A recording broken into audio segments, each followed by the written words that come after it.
Hi ಸ್ನೇಹಿತರೆ, ಎಲ್ಲರಿಗೂ ನಮಸ್ಕಾರ. ಇತ್ತೀಚೆಗೆ ನಾವು ಭಾರತದಲ್ಲಿ 100ನೇ ರಾಮ್ಸರ್ ತಾಣವಾಗಿ ಆಯ್ಕೆಯಾಗಿರ್ತಕ್ಕಂಥ ತಾಣದ ಕುರಿತು ನಾವು ನೋಡೋಣ. ಸ್ನೇಹಿತರೆ, ಇತ್ತೀಚೆಗೆ ಉತ್ತರ ಪ್ರದೇಶದಲ್ಲಿರ್ತಕ್ಕಂತಹ ಸುರಹಾತಾಲ್ ಎಂಬ ಒಂದು ಸ್ಥಳವು ಏನಾಗಿದೆ, ರಾಮ್ಸರ್ ತಾಣವಾಗಿ ಆಯ್ಕೆಯನ್ನು ಮಾಡಲಾಗಿದೆ. ಇದಕ್ಕೆ ನಾವು ಏನಂತೀವಿ, ಜಯಪ್ರಕಾಶ್ ನಾರಾಯಣ ಎಂದು ಕೂಡ ಕರೀತೇವೆ.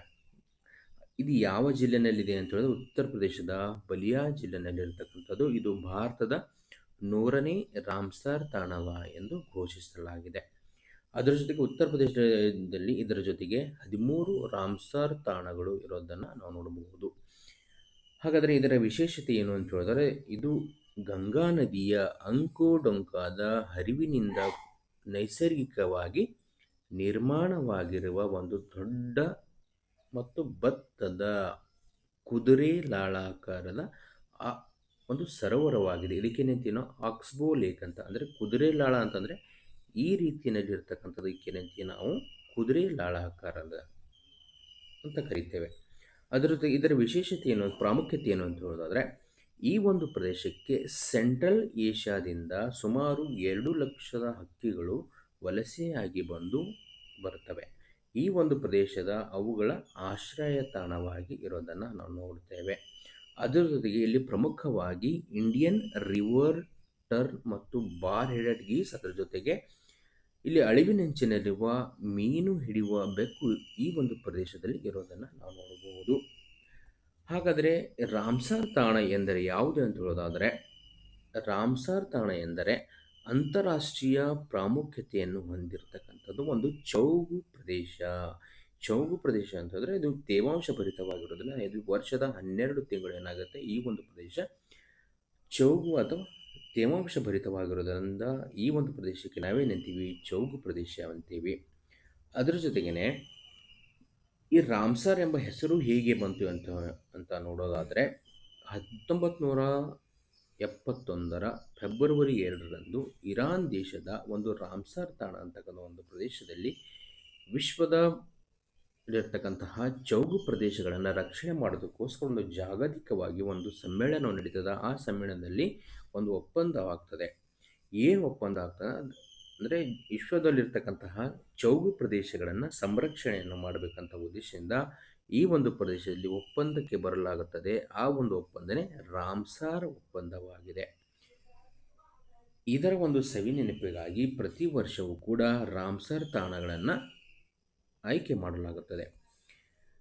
ಹಾಗಾದರೆ ಚೌಗು ಪ್ರದೇಶ ಯಾವುದು ಅಂತ ಹೇಳೋದಾದರೆ, ಅದು ನದಿ ಮತ್ತು ಸರೋವರ, ಕೆರೆ ಮತ್ತು ಚೌಗು ಭೂಮಿ ಅಥವಾ ಕರಾವಳಿಯ ಹಿನ್ನೀರಿನ ಪ್ರದೇಶವು ಯಾವಾಗಲೂ ಕೂಡ ಅಥವಾ ವರ್ಷದ ಬಹುಪಾಲು ಸಮಯದಲ್ಲಿ ಅದು ನೀರಿನಿಂದ ಆವೃತವಾಗಿರ್ತಕ್ಕಂತಹ ಭೂಭಾಗವನ್ನು ನಾವೇನಂತೀವಿ, ಚೌಗು ಪ್ರದೇಶ ಎನ್ನುತ್ತಾರೆ.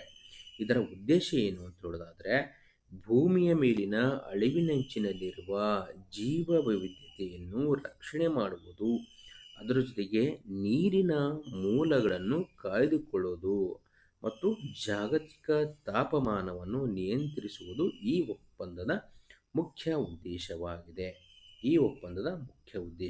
ಇದು ನೆನಪಿರಬೇಕು. ಎಕ್ಸಾಮಲ್ಲಿ ಈ ಒಂದು ಭಾಗದಿಂದ ನಮಗೆ ಕ್ವಶನನ್ನು ಫ್ರೇಮ್ ಮಾಡ್ತಾನೆ. ಸೊ ಹಾಗಾಗಿ ಇದು ವೆರಿ ವೆರಿ ಇಂಪಾರ್ಟೆಂಟು.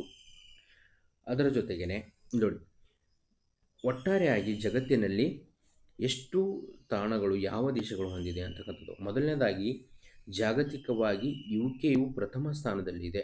ಅದರ ಜೊತೆಗೆ ಮೆಕ್ಸಿಕೋ ನಂತರದಲ್ಲಿರೋದನ್ನು ನೋಡ್ತೀವಿ.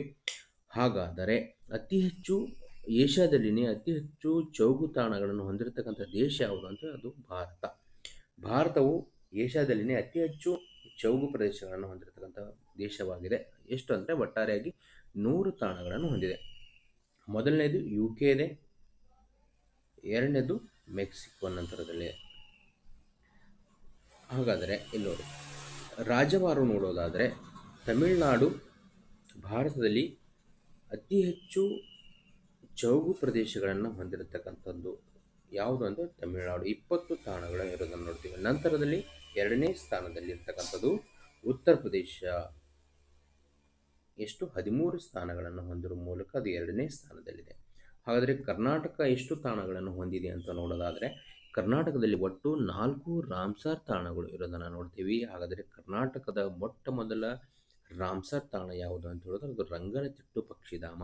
ಈ ರಂಗನತಿಟ್ಟು ಪಕ್ಷಿಧಾಮ ಎಲ್ಲಿದೆ ಅಂತ ಅದು ಮಂಡ್ಯ ಜಿಲ್ಲೆಯಲ್ಲಿ ಇರೋದನ್ನು ನೋಡ್ತೀವಿ. ಇದು 2022ರಲ್ಲಿ ರಾಮ್ಸರ್ ತಾಣವಾಗಿ ಆಯ್ಕೆಯನ್ನು ಮಾಡಲಾಗಿದೆ. ಅದರ ಜೊತೆಗೆ ಬಳ್ಳಾರಿ ಜಿಲ್ಲೆಯಲ್ಲಿರ್ತಕ್ಕಂಥದ್ದು ಅಂಕಸಮುದ್ರ, ಇದು ಕೂಡ ಎರಡನೇದಾಗಿ ಆಯ್ಕೆಯನ್ನು ಮಾಡಲಾಗುತ್ತೆ. ಅದರ ಜೊತೆಗೇ ಅಘನಾಶಿ ಮುಖಜ ಭೂಮಿಯನ್ನು, ಇದು ಉತ್ತರ ಕನ್ನಡ ಜಿಲ್ಲೆಯಲ್ಲಿದೆ, ಇದು ಕೂಡ ನಾವು ಮೂರನೇದಾಗಿ ನೋಡಬಹುದು. ಅದರ ಜೊತೆಗೇ ಇಲ್ಲಿ ಜೈವ ವೈವಿಧ್ಯತೆಯನ್ನು ರಕ್ಷಣೆ ಮಾಡುವ ದೃಷ್ಟಿಕೋನದಿಂದ ಈ ಒಂದು ಪ್ರದೇಶವನ್ನು ಆಯ್ಕೆ ಮಾಡಲಾಯಿತು. ಅದರ ಜೊತೆಗೆ ಗದಗ ಜಿಲ್ಲೆಯಲ್ಲಿರ್ತಕ್ಕಂಥದ್ದು ಮಾಗಡಿ ಕೆರೆ, ಈ ಒಂದು ಪ್ರದೇಶವು ಕೂಡ ರಾಮ್ಸರ್ ತಾಣಕ್ಕೆ ಆಯ್ಕೆ ಆಗಿರ್ತಕ್ಕಂಥದ್ದು. ಒಟ್ಟಾರೆಯಾಗಿ ಕರ್ನಾಟಕದಲ್ಲಿ 4 ರಾಮ್ಸರ್ ತಾಣಗಳು ಇರೋದನ್ನು ನೋಡ್ತೀವಿ.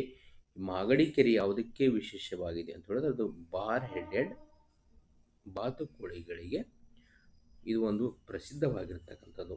ಒಟ್ಟಾರೆಯಾಗಿ ಕರ್ನಾಟಕದಲ್ಲಿ 4 ರಾಮ್ಸರ್ ತಾಣಗಳು ಇರೋದನ್ನು ನೋಡ್ತೇವೆ. ಹಾಗಾದರೆ ಇತ್ತೀಚೆಗೆ ರಾಮ್ಸರ್ ತಾಣಕ್ಕೆ ಆಯ್ಕೆ ಆಗಿರ್ತಕ್ಕಂಥ ತಾಣಗಳು ಯಾವುವು ಅಂತ ಹೇಳೋದಾದರೆ 97ನೇದು ಪಟ್ನಾ ಪಕ್ಷಿಧಾಮ, ಇದು ಉತ್ತರ ಪ್ರದೇಶದಲ್ಲಿ ಇರೋದನ್ನು ನೋಡ್ತೀವಿ. ಅದರ ಜೊತೆಗೆ 98 ಚಾರಿ ದಂಡ ಚೌಗು ಪ್ರದೇಶ, ಇದು ಗುಜರಾತ್ನಲ್ಲಿರೋದನ್ನು ನೋಡಬಹುದು. 99ನೇದು ಶೇಖ್ ಜಿಲ್ಲಾ ಪಕ್ಷಿಧಾಮ, ಇದು ಕೂಡ ಉತ್ತರ ಪ್ರದೇಶದಲ್ಲಿ ಇರೋದನ್ನು ನೋಡ್ತೀವಿ. ಇತ್ತೀಚೆಗೆ ಆಯ್ಕೆ ಆಗಿರ್ತಕ್ಕಂಥದ್ದು 100ನೇ ಪಕ್ಷಿಧಾಮ ಯಾವುದು ತಾಣ ಯಾವುದು ಅಂತ ಹೇಳ್ತಾರೆ ಅದು ಜಯಪ್ರಕಾಶ್ ಪಕ್ಷಿಧಾಮ ಅಥವಾ ಸುರಹತಾಲ್ ಪಕ್ಷಿಧಾಮ, ಇದು ಎಲ್ಲಿದೆ ಅಂತ ಅದು ಉತ್ತರ ಪ್ರದೇಶದಲ್ಲಿ ಇರೋದನ್ನು ನೋಡ್ತೇವೆ. ಸ್ನೇಹಿತರೆ, ಇದೇ ಥರ ವಿಡಿಯೋಗಾಗಿ ನಮ್ಮ ಚಾನಲನ್ನು ಸಬ್ಸ್ಕ್ರೈಬ್ ಮಾಡಿ ಅಂತ ಹೇಳ್ತಾ ಮುಂದಿನ ವಿಡಿಯೋಗಾಗಿ ನೋಟಿಫಿಕೇಷನ್ಗೋಸ್ಕರ ಬೆಲ್ ಐಕನನ್ನು ಪ್ರೆಸ್ ಮಾಡಿ. ಎಲ್ಲರಿಗೂ ಧನ್ಯವಾದಗಳು.